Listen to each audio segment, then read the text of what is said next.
Marco Polo. Marco Polo. Welcome back to Fog Entertainment. It's The Sopranos. You guessed the title of the episode. I've just said it about 10 times, but Tony Soprano, the big man, the guy that wears sausages for necklaces, is back. He's there, and live, and in living colour. The Dawn of the Sopranos. Artie may have been having trouble finding his way around the swimming pool during Marco Polo, but Tony Soprano was having no trouble finding his way back in to the house as the big man returned home. Let's dive from the pool into the lake, because little Carmine's boat is sinking. Who sunk it? Must have been those New Yorkers, damn it. What do you make of little Carmine? He's getting washing machines to try and buy some supporters. Washing machines, supporters, the war, I think, is going to begin soon. It's going to begin soon, right? I think this is cheap, right? These are we see Johnny sacked by a Maserati, tells Tony it's setting back like 134 grand, and this guy's whipping out washing machines. What? The average person, when it breaks, they go and buy one? Why is this like breaking news in the mob family? Oh, I'm going to support me, bought me a washing machine. Yo, and it's not like it was like an industrial washing machine that was like a room big.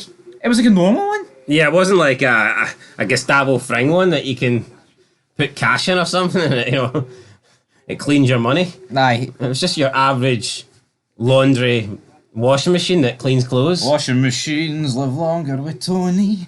Anyway, Tony, he's meeting with Johnny Sack. Johnny says, right, I met you halfway on that money last time. Meet me halfway. Alright, pipe down Black Eyed Peas, but you need to meet big man Phil Leotardo halfway, and you need to fix his car because you crashed him off the road. Yeah, and Tony's like, well, okay, but here, do me a favour. If that's how it's going to go, let me handle the repairs, let me decide where it goes. So Tony does this at the time, I think, believing that it will work out good for him, but I think this actually backtracked. I think this backfired on Tony big time, because the car was getting fixed at the late Big Pussy's, widow's body shop, it was just being taken advantage of, and you had Phil coming back, and he was just wanting these new parts. He was continuously saying he wasn't happy with the car. This was wrong, that was wrong.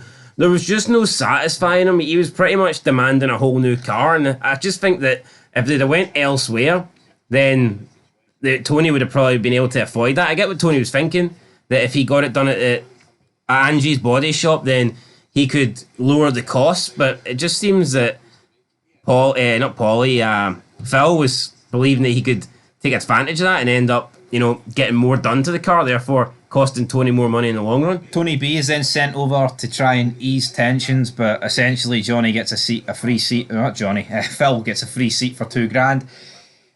What I don't like about this is, right, I think this is the way Tony's written, but because he is an arsehole, he's very self-centered. You would think, despite Big Sal ratting, he would have a fondness for Big Sal's wife and their children, but here he is, purposely sticking it to her. He is just a narcissistic cunt, Tony Soprano. Yeah, it was almost like, you know what, I'm not going to take the fall for this, so Angie, it's up to you. You're going to take the hit, even though I'm the one that crashed Phil's car. Just doesn't, I don't know, it doesn't sit right with me, but yeah, Tony just doesn't really care. No, it doesn't sit right with me though. Tony literally did ram Phil off the road and said there's no repercussions. Johnny's like, just yeah, you make a joke about someone's fat wife and you're supposed to die over that?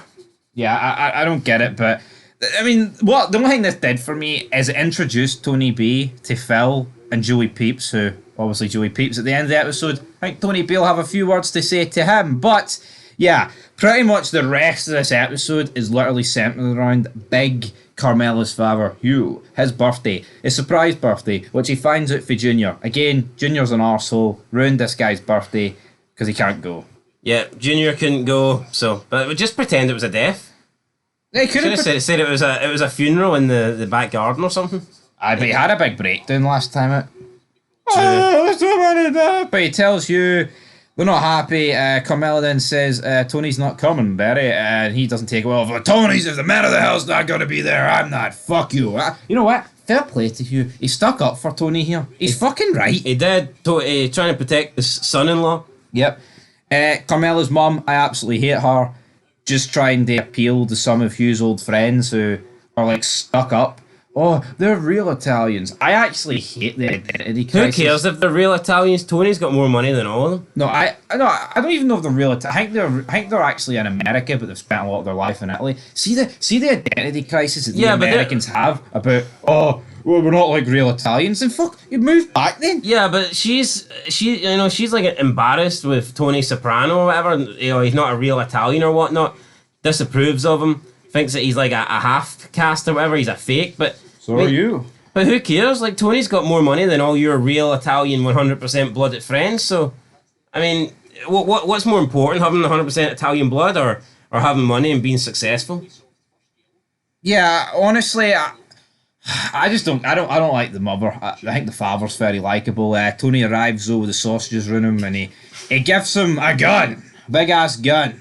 Seems like a typical But see, right, gift from Tony. this is Hugh's birthday, right? It's not like it's the stuck up people's birthday, and they're all looking at disgust at Tony with the sausages. Who cares? Hugh popped for Tony. He was marking out for Tony. It's his fucking birthday, no theirs. It's his birthday, no yours. Let him enjoy his birthday there. Yeah, but no, this actually pissed me off. Then Tony B, there was a weird scene where he was looking at Meadow, and I was like, what's he doing? But then it turns out he had a daughter called Kelly, which I completely forgot about. I thought he was eyeing her up. Yeah, that's what I thought, but it turns out he saw his daughter in her, which I guess makes sense. Then he talks to her, he's like, so what age was she when she left your house? Oh, she was about 12. It's like, that's what I don't like about The Sopranos. There's been no mention of this whatsoever. This guy's been out of jail, like, what, 6 episodes, 7 episodes? And this is like the first time we even hear about his daughter that he once had? It's like, what, she just left the Soprano home at 12? Like, Tony's never even mentioned that before. How has Tony not mentioned that already this season? Like, I looked after your daughter when you were in jail sort of thing. Because we know Tony likes doing that. Yeah, Tony B was pretty much, he wasn't afraid to bring up that he did time for Tony S. So why didn't Tony S reply, well, here, I looked after your daughter? You would think that's something that would have been brought up in conversation. No, It's a pretty big deal. No, it is a pretty big deal. Tony B, he did get a wee phone call for Rusty and Angelo. Can you wipe a guy out in New York? He's a friend of a friend. He refuses to do it because he doesn't want to ever affect relations between Jersey and New York. But spending the whole day at Tony's house, seeing how like minted he is. His kids even stole AJ's 1996 Atlanta Olympic Games like medal set, whatever. He's pissed. He wants more money. Was it not a woman they wanted wiped out? I'm pretty sure they said it was a woman.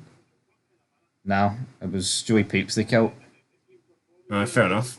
Well, he killed the woman that was with Joey Peeps, but he was definitely aiming to kill Joey Peeps. But as for the swimming pool stuff, we saw a game of Marco Polo. There's not really a lot. Yeah, of great see if Joey Peeps was a better character. Maybe I would remember who he was. Well, he was with Phil at the body shop. He's appeared with Phil quite a few times, but I mean, again, he's pretty hard to recognise. He's just some fucking guy at the end of the day. And now he's not there. It's going to put this shitstorm in motion. But yeah, I mean, Tony and Carmela get back together. Is she doing this because she's like trying to get one back at her mother? I mean, Carmela is pretty petty. Artie just sleeps the whole way through everything. He's poloed out. He's polaxed. Polaxed. Marty laying there. But Tony B then agrees to the deal. He then shows up, shoots Joey Peeps and the woman that was getting into the car with him.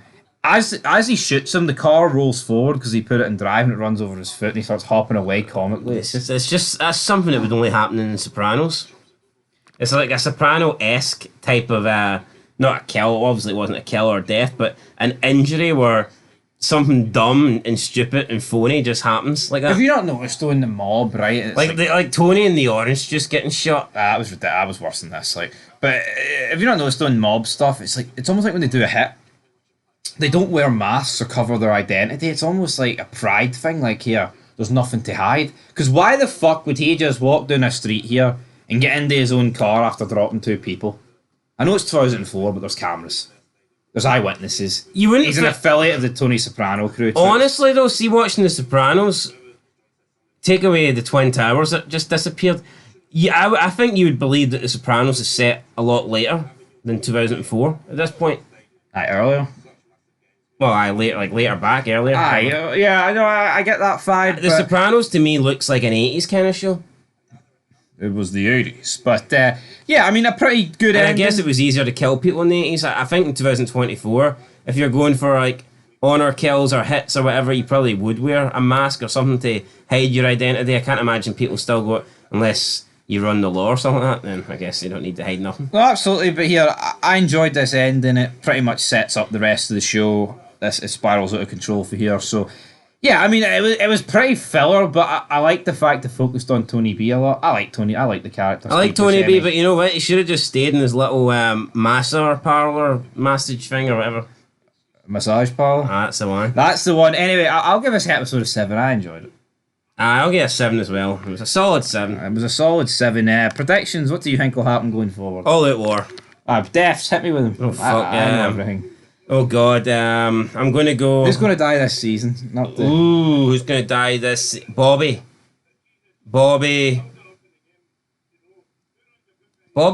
Phil. I think Tony B will maybe make season 6. Tony B, damn it. Tony S will make season 6. Don't stop believing. Silvio might die. Where was he? Where's he been? I think Silvio must be one of the worst. Maybe not worst, but I think he must be one of the most overrated TV characters of all time. The guy barely... He's number 2 to the top man. Yeah, he's supposed to be Tony's number 2, but see if you have to think of in terms of importance, in terms of character. Yeah, I get it, he's supposed to be an important character, but when you think of characters that are important to the show, I mean, how far is he down the list? He's not even in the top 10 for me. No, he's nowhere near for me either. And he should be a big deal. He should be a big deal, but that's a 7 out of 10. Final, how many episodes we got left? 5 episodes to go. Shit's going to hit the fan. Looking forward to it. Till next time. Peace.